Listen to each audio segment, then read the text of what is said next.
नमस्कार साथियों, मैं जितेंद्र स्वागत करता हूं आपको अपने और आपके यूट्यूब चैनल मिशन कलम क्रांति पर।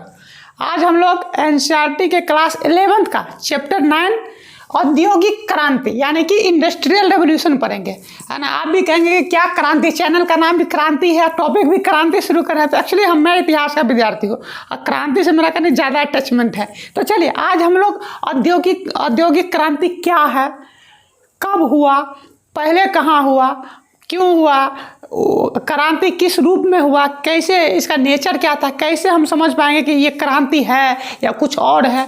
तो इन सारे टॉपिकों को हम लोग डिटेल में डिस्कशन करेंगे कि कोई चैप्टर हम लोग डिस्कस करने वाला है क्लास 11th का। मैं तो अपने क्लास में करा ही हूँ, तो थोड़ा सा और उसको एक्सप्लेन हम लोग करने का प्रयास करेंगे। तो लंबा चलेगा, हम लोग डिटेल में एक एक चीज़ पॉइंट आराम से समझेंगे क्या है औद्योगिक, क्या होता है क्रांति, क्या होता है, पूरा डिटेल में हम लोग समझने का प्रयास करेंगे। तो चलिए शुरू करते हैं। आप लोग यहाँ पे औद्योगिक क्रांति है, क्रांति यहाँ पर दिख रहा है। क्रांति से हमारे दिमाग में जो इमेज बनता है, क्या इमेज बनता है हमारे दिमाग में कि खून खराबा, बहुत बड़ा विद्रोह, है ना, भयानक विद्रोह। जैसे 1857 की क्रांति, 1917 की रूस की क्रांति, चीन की क्रांति, है ना, ये सारे चीज़ दिमाग में बनता है। लेकिन यहाँ पे क्रांति का मतलब वो क्रांति नहीं, वो क्रांति का एक छोटा सा अर्थ है, एक छोटा मीनिंग है। लेकिन एक्चुअली जो आपको यहाँ पे क्रांति का मतलब है कि एक बहुत बड़ा बदलाव, बहुत बड़ा परिवर्तन, है ना। अब किस क्षेत्र में परिवर्तन हुआ? औद्योगिक क्षेत्र में। औद्योगिक यानी कि इंडस्ट्री के क्षेत्र में। इंडस्ट्री यानी कि फैक्ट्री। इंडस्ट्री का मतलब जब भी हम लोग इंडस्ट्री का नाम सुनते हैं या उद्योग का, तो आपको दिमाग में ये इमेज बन जाता होगा फैक्ट्री यानी कि एक बड़ा सा रूम जहाँ पे कुछ ना कुछ सामान बन रहा होगा, है ना, कुछ गुड्स प्रोड्यूस हो रहे होंगे, कुछ प्रोडक्शन होता रहा होगा। ये हमारे दिमाग में इमेज बनता है, तो सही दिमाग में इमेज बन रहा है। तो देखिए क्या होता है, 1780 से लेकर के 1850 के आसपास में, मतलब 1780 से लेकर के 1850 के आसपास में क्या होता है, ब्रिटेन में, जिसको आप इंग्लैंड भी कहते हैं, यूके यूनाइटेड किंगडम भी कहते हैं, थोड़ा सा अंतर है, 4 किंगडम का कंबाइंड रूप से यूके है, अलग दिन किसी दिन उस पर चर्चा करेंगे। अभी हम इंग्लैंड का है, ब्रिटेन का है, तो आप थोड़ा देर के लिए मान लीजिए कि सेम ही चीज़ है, ठीक है। तो 1780 से लेकर के 1850 के आसपास में क्या होता है, इंग्लैंड में यानी कि ब्रिटेन में उत्पादन के साधनों में बहुत बड़ा परिवर्तन देखने को मिलता है। उत्पादन के साधनों मीन्स क्या, मीन्स ऑफ प्रोडक्शन, यानी कि उत्पादन के तरीका में बहुत बड़ा बदलाव देखने को मिलता है। जैसे कि अभी तक जो आप लोग अगर इसी में फ्यूडल सिस्टम वाला पढ़े होंगे 11th में, क्लास 11th में ही चले, चैप्टर 7 फ्यूडल सिस्टम वाला पढ़े होंगे, तो उसमें आपने क्या देखा था कि मेन्योर जो होता था, भू सामंतों का, लॉर्ड्स का जो मेन्योर होता था, जो पूरा किलेबंद मेन्योर होता था, उसमें सारे जो स्किल्ड लेबर होते थे अपने घर में ही छोटे छोटे उद्योग यानी कॉटेज इंडस्ट्री यानी कि कुटीर उद्योग लगा चुके थे और अपने घर के आसपास ही सारे चीज़ों का प्रोडक्शन करते थे और जिसको जो आवश्यकता होती है एक दूसरे से एक्सचेंज कर लेते थे, है ना। छोटे बहुत लो लेवल पे प्रोड्यूस करा जाता था और हाथ से जनरली, जैसे कपड़ा ही बनाना होता था तो सूत काटना, फिर इसको धागा स्पिनिंग करना, फिर इसको कपड़ा करना, डाई करना, ये सारे हाथ से ही चलते थे। लेकिन क्या होता है, इसके आसपास में 1780 से लेकर के 1850 के आसपास में क्या होता है, ब्रिटेन में बहुत तरह के सामान, मेनली टेक्सटाइल इंडस्ट्री यानी कि कपड़ा उद्योग में, फिर आएंगे हम लोग डिटेल से सब में, तो बहुत सारे चीज़ों का निर्माण में क्या होता है, बहुत सारे मशीन्स का यूज किया जाने लगता है। तो जनरल ऑब्वियस बात है कि जब ये मशीन क्या है बड़े पैमाने पे यूज होगा किसी भी चीज़ों को बनाने में, तो ऑब्वियस बात है क्या कि उसका उत्पादन भी क्या होगा, बहुत ज़्यादा होगा। तो यही क्या होता है, 1780 से 1850 के आसपास में ब्रिटेन में उत्पादन के साधनों में, मीन्स ऑफ प्रोडक्शन में बहुत बड़ा चेंजेस देखने को मिलता है। वस्तु बड़े पैमाने पर बनने लगती है और उसके बनाने का तरीका क्या होता है, मशीन के द्वारा बनाया जाने लगता है बहुत बड़े पैमाने पर। डिफरेंट टाइप के मशीन का इन्वेंशंस होता है, आविष्कार होते हैं कई सारे मशीन का। तो इन सारी घटनाओं को कंबाइंड रूप से क्या कहा गया, औद्योगिक क्रांति यानी कि इंडस्ट्रियल रेवोल्यूशन कहा गया, है ना। इंग्लिश में इंडस्ट्रियल रेवोल्यूशन और हिंदी में औद्योगिक क्रांति।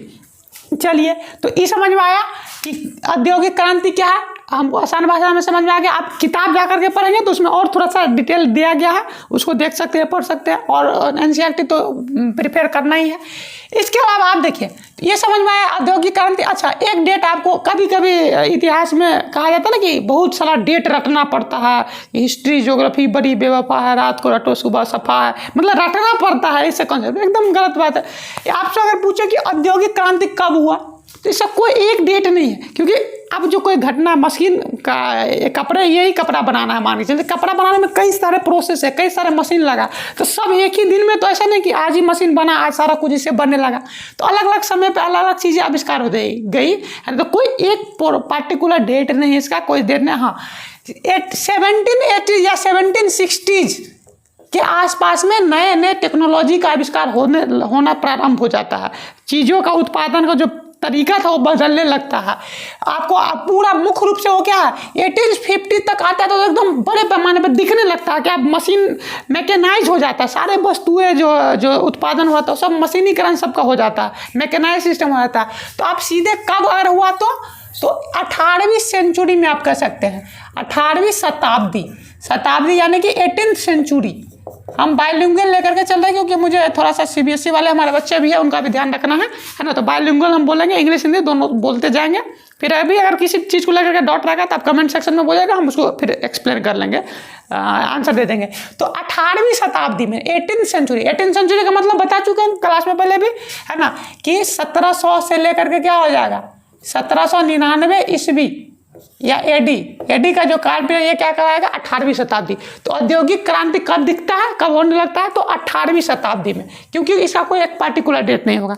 तो चलिए एक क्वेश्चन का आंसर मिल गया कि औद्योगिक क्रांति क्या है ना, कब हुआ।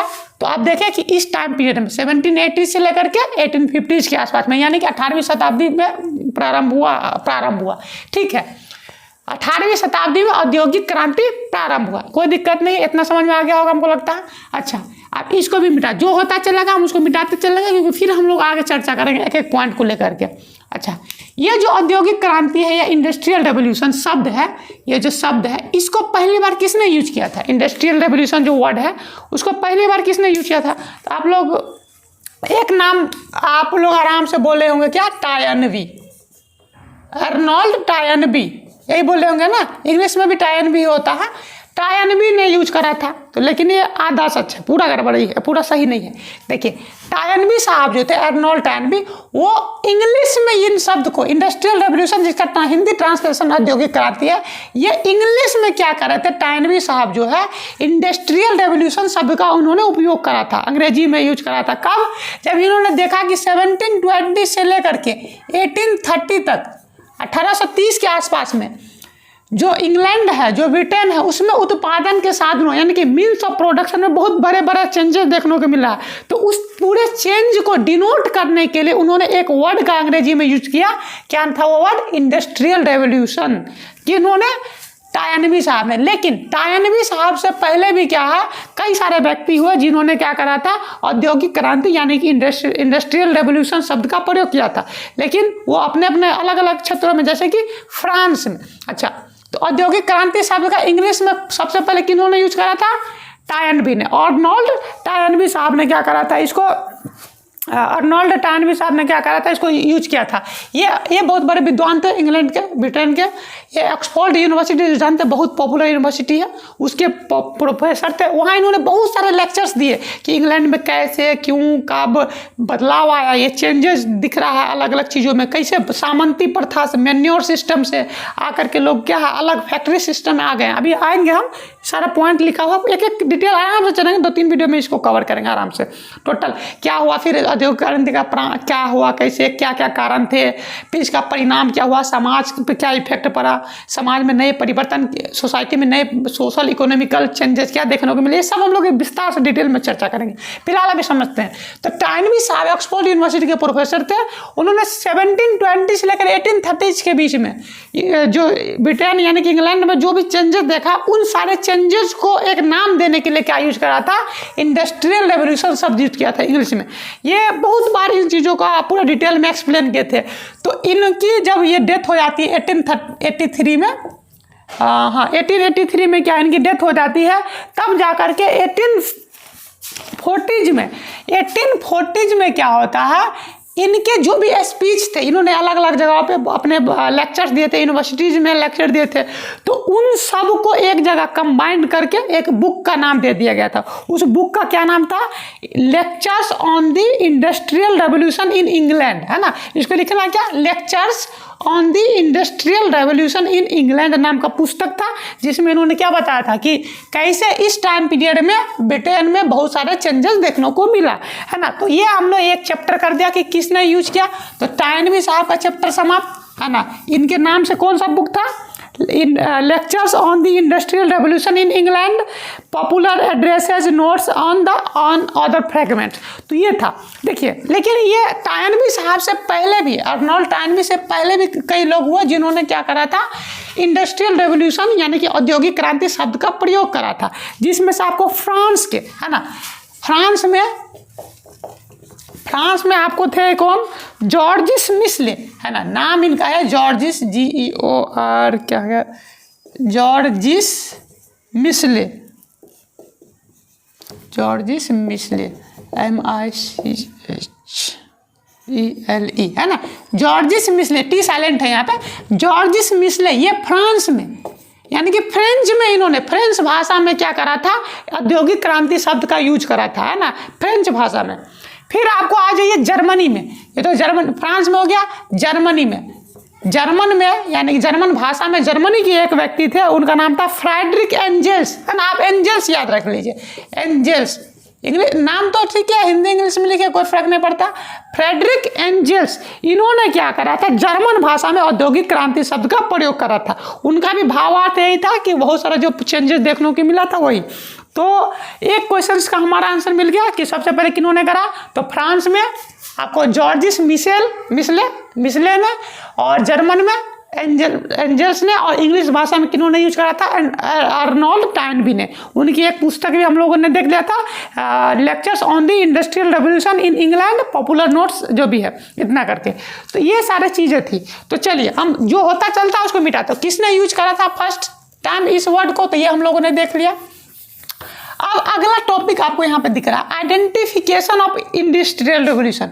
आई मतलब इंडस्ट्रियल, आर मतलब रेवोल्यूशन।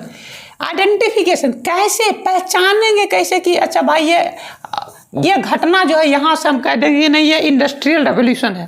पहचान क्या है? तो कई सारे पहचान है ना, एक दो पहचान मैं आपको बताता हूँ। पहला, हैंडीक्राफ्ट इंडस्ट्री, हैंडीक्राफ्ट उद्योग, हैंडीक्राफ्ट इंडस्ट्री का स्थान। हैंडीक्राफ्ट मतलब हस्तशिल्प, है ना। लो हस्तशिल्प, मैं इसको एक्सप्लेन करूंगा, डोंट वरी, है ना। हस्तशिल्प उद्योग, हस्तशिल्प उद्योग का स्थान क्या ले लेता है? का स्थान मशीनरी इंडस्ट्री ले लेता है, मशीन इंडस्ट्री, मशीन इंडस्ट्री। यानी कि क्या होता है, इसका पहचान देखिए क्या है, कई सारे पहचान है। उसमें से आपको एक पहचान हमने क्या बताया कि जो हस्तशिल्प के स्थान पर जो हाथ से जो अभी चीज़ें बनाई जाती है, जैसे कपड़ा, ये धागा, इसका जो कटाई की जा रही थी, फिर उसकी बुनाई की जा रही थी, फिर डेंटिंग पेंटिंग, ये सारा काम जो करा जा रहा था, और भी वस्तुओं में, वो अभी तक जो हाथ से करा जा रहा था वो क्या है, अब मशीन से किया जाने लगा। हैंडीक्राफ्ट का मतलब हाथ से निर्मित, हस्तशिल्प, हाथ से बना हुआ जो सामान है वो क्या कहलाएगा? हैंडीक्राफ्ट गुड्स, हस्तशिल्प गुड्स, है ना, हस्तशिल्प उद्योग। तो जो हस्तशिल्प उद्योग का जो आपने फ्यूडल सिस्टम में पढ़ा था, उसका स्थान आप क्या ले लेता है?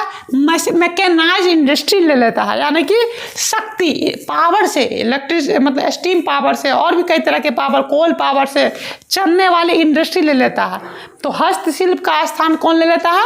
आपको शक्ति संचालित यानी कि पावर ऑपरेटेड मशीन्स ले लेता है। यानी कि इलेक्ट्रिसिटी से चलने वाली जो भी मशीन्स है वो अब उसका स्थान लेता है, मतलब हाथ से बनाने वाली चीज़ों का स्थान ले लेता है।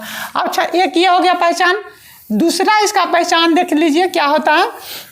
दूसरा पहचान है कि अभी तक आपने क्या देखा था कि लोग अपने कॉटेज इंडस्ट्री, है ना, कॉटेज मतलब लघु उद्योग या कुटीर उद्योग, कॉटेज इंडस्ट्री, कॉटेज इंडस्ट्री जिसको आप लोग क्या कहते हैं? कुटीर उद्योग या लघु उद्योग भी इसको कहते हैं।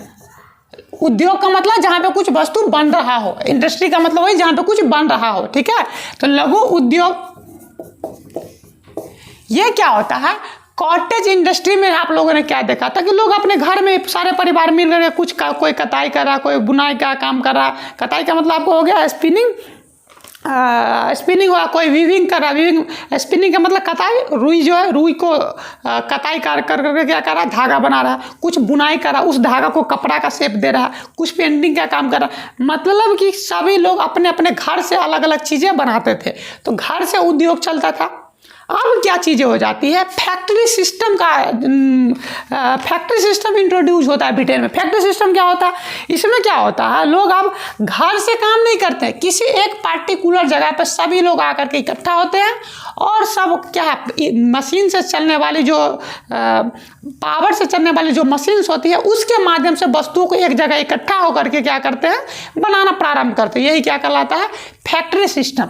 तो क्या होता है, अब लघु या कुटीर उद्योग में जो होता था आपको कि घर से लोग वस्तुएं बनाते थे, अब उसके जगह क्या हो गया, कारखाना यानी कि फैक्ट्रियों में, है ना, घर के स्थान पे, है ना, घर के स्थान पर लोग क्या करने लगे, फैक्ट्री। फैक्ट्री मतलब वह जगह जहाँ पे लोग इकट्ठा होकर कुछ बना रहे हैं। फैक्ट्री से वस्तुओं का निर्माण करने लगे, फैक्ट्री से वस्तुओं का निर्माण करने लगे, है ना, manufacturing of goods through from in what to से factory instead of wheel house, मतलब घर के बजाय उन लोगों ने क्या करना शुरू, फैक्ट्री से वस्तुओं का निर्माण करना प्रारंभ कर दिया। तो ये दो तीन चीज़ें आपको पहचानते हैं। इसके अलावा क्या होते हैं, और भी कई सारे पहचानते हैं, जैसे कि कई सारे मशीन बनने लगे जिससे उत्पादन के साधनों में प्रभाव पड़ा। इसके अलावा यूरोप की इकोनॉमी में बहुत सारे चेंजेस देखने को मिले। नए क्लास का, है ना, न्यू क्लास का जन्म हुआ, है ना, समाज में एक नया वर्ग का डेवलपमेंट हुआ, जन्म हुआ। इसमें जिसको मजदूर वर्ग कहते हैं, लेबर क्लास कहते हैं, एक और वर्ग क्या बोलते हैं उसको, मिडिल क्लास वर्ग या कैपिटलिस्ट वर्ग, पूंजीपति वर्ग का क्या हुआ, जन्म हुआ। ये सब क्या पहचान है किसका, इंडस्ट्रियल रेवोल्यूशन का। तो एक पहचान मैंने क्या बोला, मैं फिर से रिपीट कर देता हूँ, आइडेंटिफिकेशन। इंडस्ट्रियल रेवोल्यूशन का पहचान क्या क्या है, मैं फिर से रिपीट कर देता हूँ। एक आपको क्या बता दिया मैंने कि वस्तु हाथ के बजाय मशीन से, पावर से चलने वाली मशीन से, है ना, इलेक्ट्रिसिटी से चलने वाली मशीन से क्या है, चलने लगा। पावर मतलब इलेक्ट्रिसिटी, वो अभी का वर्तमान इलेक्ट्रिसिटी नहीं, स्टीम से चल रहा था। भाप जो भाप इंजन अभी पढ़ेंगे, उसको यहाँ पे रखे ना, स्टीम इंजन, उसको पढ़ेंगे, उससे चलने लगा। इसके अलावा इकोनॉमी का विस्तार हुआ, सोसाइटी का विस्तार हुआ, फैक्ट्री सिस्टम, है ना, फैक्ट्री सिस्टम का डेवलपमेंट हो। लोग अब घर से नहीं, किसी एक जगह जाकर के खड़ा होंगे, बैठेंगे, इकट्ठा होंगे और सब अलग अलग तरह का काम करेंगे, चीज़ों का निर्माण कराएंगे। इकोनॉमी बता दें, ये सारी चीज़ें बन रही थी। तो ये सब क्या था, आपको पहचान था किसका, औद्योगिक क्रांति का आइडेंटिफिकेशन, है ना, पहचान था। तो हम लोगों ने इसको देख लिया, औद्योगिक क्रांति यानी कि आइडेंटिफिकेशन, पहचान।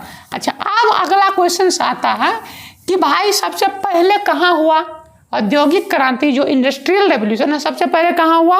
तो आप सभी लोग आराम से कहते हैं क्या हुआ, ब्रिटेन में, है ना, यानी कि इंग्लैंड में। सबसे पहले औद्योगिक क्रांति यानी कि इंडस्ट्रियल रेवोल्यूशन कहाँ हुआ, इंग्लैंड में, क्योंकि आपने शुरुआत में ही पढ़ लिया था।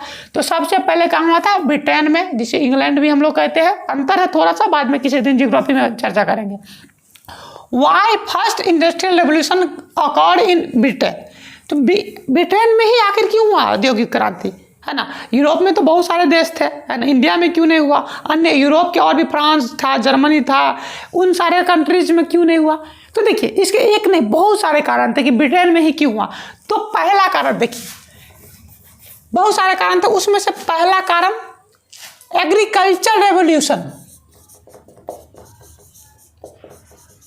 एग्रीकल्चर रेवोल्यूशन, देखिए यहाँ पे फिर रेवोल्यूशन आ रहा है ना, रेवोल्यूशन यानी कि कृषि क्रांति। क्या, कृषि क्रांति। आपको कृषि क्रांति भी क्या होता है, पहला देखिए, शहर का विकास कब होगा? जब उत्पादन सरप्लस होगा, यानी कि वस्तुओं का उत्पादन किसी व्यक्ति के उपभोग से, खुद के कंजप्शन से ज़्यादा होगा, तो लोग उसको बेचने के लिए कहीं ना कहीं इकट्ठा होंगे, तो फिर मार्केट टाइप का कुछ डेवलप होगा, यानी कि सिटी डेवलप होने लगे, शहर डेवलप होने लगेंगे।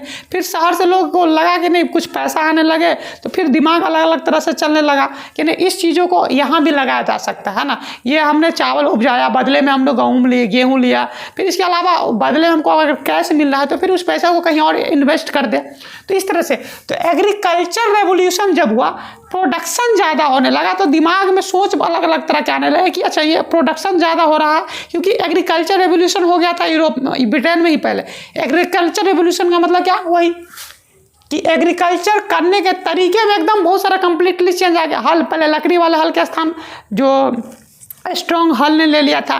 कृषि में भी पेस्टिसाइड का, फर्टिलाइजर सबका यूटिलिटी उपयोग होने लगा था। आपने फ्यूडल सिस्टम वाला में पढ़ा था, है ना। तो एग्रीकल्चर में पहले इंग्लैंड में ही क्रांति हुई, रेवोल्यूशन हुआ। इसलिए एक कारण है, और भी बहुत सारे कारण, 10-12 कारण है, मैं 5-7 बताऊंगा, ठीक है। पहला एग्रीकल्चर रेवोल्यूशन आपको इंग्लैंड में ही हुआ, ब्रिटेन में ही हुआ। इस कारण से आपको क्या होता है कि इंडस्ट्रियल रेवोल्यूशन भी क्या होता है, आपको ब्रिटेन में ही होता है। और भी कई सारे कारण थे, जैसे कि देखिए पॉलिटिकली स्टेबल। ब्रिटेन जो क्या था, पॉलिटिकली स्टेबल था, पॉलिटिकली स्टेबल, है ना, यानी कि राजनीतिक रूप से स्थिर था, है ना। पॉलिटिकली, हिंदी में भी मैं दोनों बाइलिंगुअल ले रहा हूँ क्योंकि मुझे दोनों का ख्याल रखना होता है, हिंदी इंग्लिश दोनों वालों का, ठीक है। राजनीतिक रूप से क्या था, स्थिर था, है ना, यानी कि कोई हिंसा, मार, दंगा फसाद जैसे सिस्टम वहाँ पे क्या आपको ब्रिटेन में था। सरकार सेंट्रलाइज थी, जैसे कि इंग्लैंड, वेल्स, स्कॉटलैंड, उसके बाद नॉर्दर्न आयरलैंड, वो तो खैर बाद में आता है। तो इन सारे किंगडम पे क्या था, एक ही राजा होता था, एक ही राजा, एक ही करेंसी, एक ही मार्केट सिस्टम, है ना। लोकल जो अथॉरिटी था, जो छोटे छोटे राजा थे या जो मेन राजा थे, बड़े राजा, उनके नीचे के जो भी लोकल अथॉरिटी था, लोकल गवर्नमेंट था, उनका कोई भी बिजनेस व्यापार में ज़्यादा इंटरफेरेंस नहीं था। वो अपने से टैक्स नहीं लगा सकते थे, वो सेंट्रलाइज टैक्स सिस्टम था, ऊपर से ही आता था। तो इन सारे चीज़ों की वजह से क्या होता है कि उद्योग को, फैक्ट्री को, इंडस्ट्री को बढ़ने, फलने फूलने का पर्याप्त अवसर मिलता है, इनफ टाइम मिलता है, इनफ अपॉर्चुनिटी मिलता है। तो लोग नए नए इनिशिएटिव लेते हैं, जिससे क्या होता है, नए नए टाइप के इंडस्ट्री लगती है, नए तरह के सोच उन लोगों का डेवलप होता है, तो नए तरह के क्या फैक्ट्री डेवलप होने लगता है। तो उत्पादन के साधन में भी क्या बहुत सारे चेंजेस देखने को मिलता है। तो ये क्या था, पॉलिटिकली क्या था, ये स्टेबल था। इसके अलावा देखिए ये हो गया। अब अगला इसको मिटाते हैं। राजनीतिक रूप से स्टेबल था, इसलिए कृषि क्रांति वहाँ, हम इसका आंसर दे रहे हैं कि ब्रिटेन में ही क्यों हुआ, औद्योगिक क्रांति जो है ब्रिटेन में ही क्यों हुआ, इसका हम जवाब आप लोगों को दे रहे हैं, ठीक है। तो ब्रिटेन में क्यों हुआ, तो पहला कारण कि ब्रिटेन में पहले एग्रीकल्चर रेवोल्यूशन हुआ। दूसरा कि ब्रिटेन क्या था, पॉलिटिकली स्टेबल था, सरकार वहाँ की स्थिर थी, टैक्स सिस्टम एक था, एक ही करेंसी थी, एक ही मार्केट सिस्टम था, जिससे मतलब जो भी बिजनेसमैन थे उनको ज़्यादा समस्या होती नहीं थी। टैक्स सिस्टम, लोकल लोगों का इंटरफेरेंस नहीं था, तो खुल करके सोच सकते थे, खुल करके कोई भी नया इनिशिएटिव ले सकते थे। देखिए आप अगर पॉलिटिकल स्टेबिलिटी की बात देखें तो हमने क्या बोला कि 1780s के आसपास में शुरू होता है रेवोल्यूशन, 1780s के। देखिए ब्रिटेन अभी स्थिर है, यहाँ इंडस्ट्रियल रेवोल्यूशन हो रहा है। आप फ्रेंच रेवोल्यूशन 1789 में क्या होता है, फ्रांस की क्रांति। देखिए फ्रांस में यहाँ पे क्रांति हो रहा है, सरकार बदलने की बात हो रही है, हिंसा हो रही है ना। तो इसमें और यहाँ क्या है, उत्पादन के नए तरीकों को खोजा जा रहा है। तो दोनों में अंतर है कि नहीं। तो यहाँ सरकार स्टेबल था, यहाँ फ्रांस में देखिए अनस्टेबल था। इसी तरह का हालत यूरोप के अन्य कंट्रीज में भी थे। तो इसलिए अन्य कंट्रीज में नहीं हुआ, यूरोप के ब्रिटेन में ही पहले हुआ। तो एक कारण ये था कि क्या था, पॉलिटिकली स्टेबल था। चलिए आप देखिए 2 कारण बता दिए। तीसरा देखिए सिंगल करेंसी। अच्छा करेंसी सिस्टम हो तो बताइए दो, उसमें करेंसी सिस्टम का डेवलपमेंट, मुद्रा का बड़े करेंसी का use instead of barter system. देखिए बार्टर सिस्टम मतलब वस्तु विनिमय प्रणाली। आप देखिए अभी क्या था, अभी तक ब्रिटेन में 1780 से पहले तक बहुत लंबे समय तक कि लोग, हमारे पास चावल है, चावल का उत्पादन ज़्यादा हो राइस का, तो किसी को गेहूँ हुआ तो उस अपना चावल उसको दे करके गेहूँ ले लेते थे, या और दाल ले लेते थे, मतलब अपन सामान दे करके अपने वस्तु का लेते थे उसमें। लेकिन एक लिमिटेशंस रहता था कि अच्छा बड़ा माथापच्ची वाला सिस्टम है। लेकिन क्या होता है इस 1780s के आसपास में करेंसी मतलब जैसे हमारा भारत का करेंसी क्या, रुपया है ना, नेपाल का भी रुपया है, बांग्लादेश का टका है, अमेरिका का डॉलर है। करेंसी वही नोट समझिए जिसके बदले आपको सामान मिलता है। चाहे आप कोई काम करते हैं तो उसके बदले आपको पैसा मिलता है, सैलरी के रूप में मिलता है। तो अभी तो कॉमन बात है। लेकिन उस समय के यूरोप में क्या था, जनरली जो था सर्विस के बदले जनरली सामान मिलता था। आप फ्यूडल सिस्टम में पढ़े थे, सामान मिलता था, उपयोग की वस्तुएं मिलती थी। सैलरी सिस्टम, करेंसी का बहुत कम यूज होता था। लेकिन अब क्या होता है, अब के रूप में बाटा सिस्टम, यानी कि सामान के जगह पे, सामान के बदले सामान के जगह पे अब क्या होता है, करेंसी का यूज होने लगता है। मुद्रा है ना, हिंदी में इसको कहते हैं क्या, मुद्रा का बड़े पैमाने पे यूज होने लगता। लोग क्या है एक दूसरे को करेंसी देते थे, है ना। और लोग, अब देखिए पैसा है तो चॉइस बढ़ जाता, ऑप्शंस बढ़ जाते कि अच्छा पैसा है तो चलो ये खरीद लेते हैं, ये खरीद लेते हैं, उसमें इन्वेस्ट कर देते हैं, इसमें इन्वेस्ट कर देते हैं। तो पैसा आने के बाद लोगों का क्या, परचेजिंग पावर, खरीदने की क्षमता, चॉइस जो होता है वो बढ़ गया, ऑप्शंस तलाशने लगे लोग। तो जैसे देखते हैं ना कि आवश्यकता आविष्कार की जर्नी है, invention, necessity is the mother of all invention. तो ये चीज़ें होती है। तो जब इससे करेंसी सिस्टम होता है तो लोगों के पास ऑप्शन क्रिएट होने लगते हैं चीज़ें को लेकर के। तो ये भी क्या करता है, ब्रिटेन में ही पहले करेंसी का पहला मतलब जनरली बड़े पैमाने पर यूज होने लगा करेंसी सिस्टम का। तो ये था तीसरा कारण। और भी कई सारे कारण थे, है ना। अब देखिए इंग्लैंड में क्या होती है, नेशनल बैंक की स्थापना, वही ब्रिटेन में या इंग्लैंड में कही है, नेशनल बैंक की स्थापना होती है। नेशनल बैंक जैसे कि हमारा आरबीआई है, बैंकों का बैंक, है ना। देखिए इंग्लैंड में क्या होता है, नेशनल बैंक की स्थापना, नेशनल बैंक का स्थापना होता है, ठीक है। तो नेशनल बैंक क्या करता है, ये पूरे इंग्लैंड में अपने कई सारे ब्रांचेज खोलता है, ठीक है। और ये बैंक, देखिए बैंक का जनरली आप लोगों के दिमाग में लोन देना और लोन लेना, मतलब लोन देना और उस पर क्या इंटरेस्ट अर्न करना, ये सारा काम है। तो देखिए लोग अगर बड़े बड़े जितने भी बिजनेसमैन, अंबानी अडानी जिसका भी नाम सुनते हैं, उसका जितना भी संपत्ति है उसका कई गुना ज़्यादा वो लोग लोन लेकर के चलते हैं। क्योंकि मान के चलो हमने 1 लाख रुपया लोन लिया, किसी से 50 लाख रुपया लोन लिया, तो उसको हम लगा देंगे तो हमको इंटरेस्ट 1000 रुपया या 1 लाख रुपया, 50 लाख लिए तो हमको 1 लाख रुपया भरना पड़ रहा प्रत्येक मंथ। सद भी रहा है मेरा कर्ज समझिए। लेकिन हम उससे अगर 5 लाख कमा ले रहे हैं फिर भी तो 4000 का लाभ हुआ। तो लोन लेना भी बुरी बात नहीं है, लेकिन लोन लेने के लिए लेना वो गलत होता है। तो क्या होता है, नेशनल बैंक की स्थापना होती है इसी ब्रिटेन में पहले, इंग्लैंड यूरोप में ब्रिटेन में पहले नेशनल बैंक की स्थापना होती है। ये बैंक क्या करते हैं, लोगों को एकदम ढंग से लोन बांटता है कि लो अपना इन्वेस्ट करो, जो करना करो, नए नए इनिशिएटिव लो। तो लोग नेशनल बैंक से क्या करते हैं, लोन लेकर करके नया नया इनिशिएटिव करते हैं, नया नया इन्वेंशंस करते हैं। तो एक कारण आपको ये भी था इसमें, समझे। इसके अलावा क्या होता है, नेशनल बैंक की स्थापना होगी, इसके अलावा क्या होता है आपको, iron and coal, iron and coal बड़े पैमाने पे आपको क्या होता है, इंग्लैंड में आयरन और कोयले का क्या होता है, निकालना प्रारंभ किया जाता है। कोयला का खोज हो जाता है बड़े पैमाने पे, तो कोयला निकाला जाता है। कोयला से फिर ऊर्जा यानी कि हीट एनर्जी, फिर हीट एनर्जी को बदल के कन्वर्ट करके गया स्टीम एनर्जी, वही से भाप इंजन फिर आविष्कार होता है, इन्वेंशन होता है। तो कोयला का बड़े पैमाने पे यूज करा जाता है, किसके लिए, उद्योग में, फैक्ट्री में ऊर्जा क्रिएट करने के लिए, ऊर्जा जनरेट करने के लिए, एनर्जी जनरेट करने के लिए यूज किया जाता है। फिर कोयला से ही क्या है, उस टाइम में आयरन ओर बहुत बड़े पैमाने पे देखने को मिल जाता है। आयरन ओर मतलब लोहा अयस्क, वह लोहा जो हम अपने आसपास में दिखते हैं तो वो जनरल लोहा ऐसे नहीं आता, नीचे से, जमीन के नीचे से कीचड़ के फॉर्म में रहता है ना। उसको फिर पिघलाया जाता है, पिघला करके इम्प्योरिटीज उसको बाहर किया जाता है, मतलब जो भी गंदगी है उसको बाहर करा जाता है। फिर जो प्योर लोहा होता है उसको फिर अलग अलग शेप दिया जाता है लिक्विड में। तो पहले पिघलाया जाता है, फिर उसमें से, आप 7th के साइंस में पढ़े होंगे। तो क्या होता है, आयरन के माइंस का भी, लोहा के खान का, कोयला के खान का भी ब्रिटेन में बहुत बड़े पैमाने पे पता चलता है। तो वहाँ से आयरन के खान से आयरन, कोयला के खान से कोयला, ये सारी चीज़ें क्या करी जाती है, निकाली जाती है। जब ये सब निकालने के बाद आयरन से क्या, आयरन का पुल बनाया जाता है, लोहे का पुल, लोहे का मशीन बनाया जाता है डिफरेंट टाइप का। इसके अलावा कोयला का यूज करा जाता है बड़े सारे मशीन को चलाने में, एनर्जी क्रिएट करने में। यही कोयला को गर्म करके, हीट करके क्या, आयरन को पिघलाने में काम लिया जाता है, जिससे क्या बड़े पैमाने पे अलग अलग चीज़ें बनती हैं। तो ये हो गया, एक रीजन ये था। आपको आयरन और कोल्ड ये सारा चीज़ें देख लिए। अच्छा, इसके अलावा और क्या था? Favourable climate condition. तो ये समझ में आ गया होगा हमको लगता है। चलिए, अब क्या था, ब्रिटेन में ही क्यों हुआ? ब्रिटेन में फेवरेबल क्लाइमेट कंडीशन था। फेवरेबल यानी कि क्लाइमेट कंडीशन, क्लाइमेट कंडीशन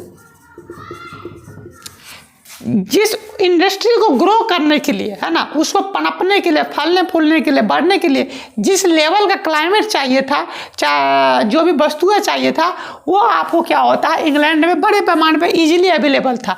तो वहाँ का क्लाइमेट कंडीशन भी बहुत अच्छा था कि ताकि ब्रिटेन का जो इंडस्ट्री है वो डेवलप कर जाए। तो ये कई सारे कारण थे जिस सब के वजह से क्या होता है, और भी कई सारे कारण है, लेकिन इसको इतना ही पे रखते हैं, ठीक है। फिर फेवरेबल क्लाइमेट कंडीशन, इसके अलावा ट्रांसपोर्ट फैसिलिटी, है ना, ट्रांसपोर्ट फैसिलिटी, ट्रांसपोर्ट फैसिलिटी का मतलब परिवहन का आसान साधन था, है ना, परिवहन का साधन। ट्रांसपोर्ट फैसिलिटी को हिंदी में कहते हैं परिवहन का साधन, ठीक है। परिवहन या ट्रांसपोर्ट का मतलब क्या था, ये समझ लीजिए। वस्तु या व्यक्तियों को एक जगह से दूसरे जगह ले जाना क्या कहलाता है? ट्रांसपोर्ट कहलाता है ना, उसको हिंदी में परिवहन कहते हैं। तो इंग्लैंड में यानी कि ब्रिटेन में बड़े पैमाने पे ट्रांसपोर्ट फैसिलिटी को डेवलप करा गया था। कैसे? बहुत सारे नहर बना करके, फिर रेलवे लाइन बिछा करके, इसके अलावा नहर बड़े पैमाने पे बनाया गया था, रेलवे लाइन भी बड़े पैमाने पे बनाया गया था। इससे क्या होता है, बहुत अच्छे खासे तरह से क्या हो जाता है आपको कि सामान को, जो कोयला खान है, कोयला के खान से कोयला ले जा करके जहाँ फैक्ट्री में चाहिए वहाँ ले जाया गया आसानी से। कोई कॉटन है, कॉटन कहीं चाहिए खेत से ले जा करके सीधे फैक्ट्री में ले जाया गया। आयरन और खान से, माइन से लेकर के आयरन और कोयला के आयरन ओर्स, आयरन के माइन से, कोयला आयरन के खान से लेकर के सीधे फैक्ट्री ले जाया गया बहुत सारे रास्तों से, जैसे सी रूट, मतलब कि नहर के थ्रू, रेलवे के थ्रू। तो ये सब वजह हुई जिसके कारण क्या हुआ आपको, परिवहन फेवरेबल क्लाइमेट कंडीशन, ये सब कारण हुआ जिसके वजह से आपको ब्रिटेन में ही सबसे पहले इंडस्ट्रियल रेवोल्यूशन देखने को मिलता है ना। चलिए, अच्छा, तो इतना समझने में कोई दिक्कत है ना? इतना समझने में हमको नहीं लगता आप किसी को कोई प्रॉब्लम है, कोई क्वेश्चन है तो पूछिए, है ना, फिर हम लोग उस पर चर्चा करेंगे। चलिए, कमेंट सेक्शन में बोलिएगा, फिर हम लोग उसको आगे करेंगे। अच्छा, अब क्या होता है, इतना समझ लिए। डेवलपमेंट, डी मतलब development of industrial revolution and inventions. अब हमारा एक नया टॉपिक है। अब देखिए, इंडस्ट्रियल रेवोल्यूशन में बहुत सारे डेवलपमेंट देखने को मिलते हैं, बहुत सारे विकास देखने को मिलते हैं। उसमें सबसे बड़ा रोल किसका होता है? इन्वेंशंस का। इन्वेंशंस का मतलब आविष्कार का। 18वीं शताब्दी में, है ना, 18वीं शताब्दी यानी कि 18th सेंचुरी में ही सिर्फ जो है 18th सेंचुरी में आपको लगभग 28,000 से ज़्यादा इन्वेंशंस देखने को मिलते हैं। 28,000 से ज़्यादा, 28,000 से पास सिर्फ 18वीं शताब्दी में यूरोप में, ब्रिटेन में क्या है, इन्वेंशंस यानी कि नए नए आविष्कार देखने को मिलते हैं, जिन्होंने समय के साथ क्या करा, जिन्होंने क्या किया, इंडस्ट्रियल रेवोल्यूशन को गति देने का, प्रोग्रेस स्पीड देने का काम करा। क्योंकि जैसे कि एक बार स्पिनिंग जेनी हुआ, फिर वीविंग मशीन्स हुआ, फ्लाइंग शटल का आविष्कार हुआ, पावर लूम का आविष्कार हुआ, बहुत सारे आविष्कार हुए, है ना, यूरोप में आपको लगभग 28,000 से ज़्यादा 18वीं शताब्दी में होती हैं। जो मशीन, जो इतने आविष्कार हुए कि जिन्होंने ये प्रूव कर दिया, ये काम आसान कर दिया कि जो काम पहले हाथ से होता था और कई लोग मिल करके कई दिन में नहीं कर सकते थे, वह काम कुछ घंटों में 1-2 मशीन मिल करके कर सकता था। तो इतने सारे आविष्कार हो गए जिसकी वजह से काम आसान हो गया इंडस्ट्रियल रेवोल्यूशन में। तो ये इन्वेंशंस वाला टॉपिक आपको खत्म हो गया, है ना। अब आपका नेक्स्ट टॉपिक है इंडस्ट्रियल रेवोल्यूशन में 4 major changes of industrial revolution.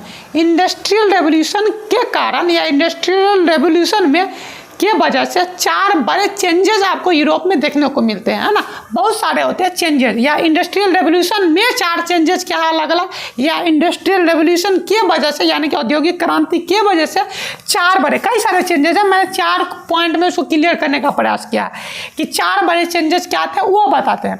तो 4 मेजर चेंजेस आपको क्या थे इंडस्ट्रियल रेवोल्यूशन के। पहला सबसे बड़ा चेंजेस अगर, और सबसे पहले अगर इंडस्ट्रियल रेवोल्यूशन का अगर प्रभाव कहीं पे दिखा तो वो क्या था, टेक्सटाइल इंडस्ट्री में, यानी कि कपड़ा उद्योग में, वस्त्र उद्योग में क्या होता है, सबसे बड़ा चेंजेस देखने को मिलता है। कपड़ा जो अभी हाथ से बनाया जा रहा था, कताई समझते हैं ना, कॉटन जो रुई है उससे क्या करना, धागा निकालना, वो कताई कहलाता है, उसको स्पिनिंग कहते हैं इंग्लिश में, स्पिनिंग। हम इसको डिटेल में अभी करेंगे, एक ओवरव्यू देते हैं, दूसरे वीडियो में उसको कवर कर लेंगे।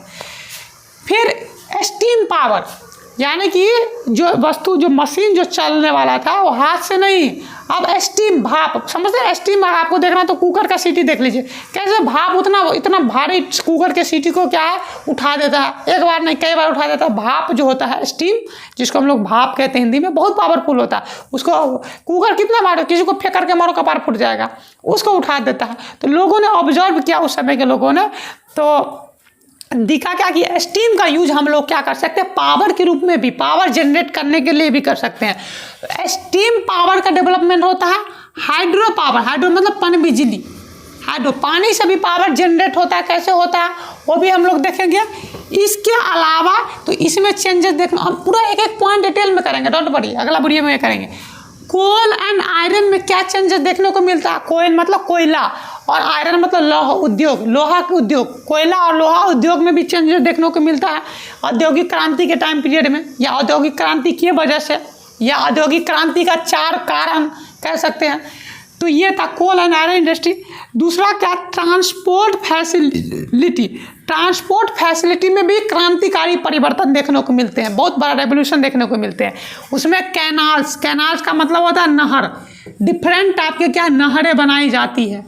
रेलवेज, बहुत बड़े पैमाने पर रेल लाइनों का निर्माण करा जाता है। तो ये सारे टॉपिक्स हैं जो आपको क्या बताया, इंडस्ट्रियल रेवोल्यूशन के 4 बड़े परिवर्तन में काउंट किए जाते हैं।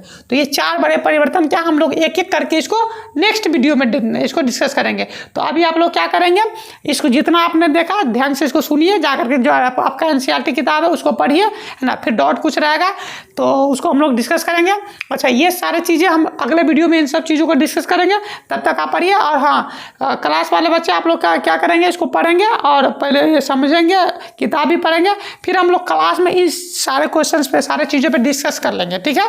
तो चलिए, बहुत बहुत धन्यवाद। हम लोग अगले वीडियो में इस सबको डिटेल डिस्कशन करेंगे।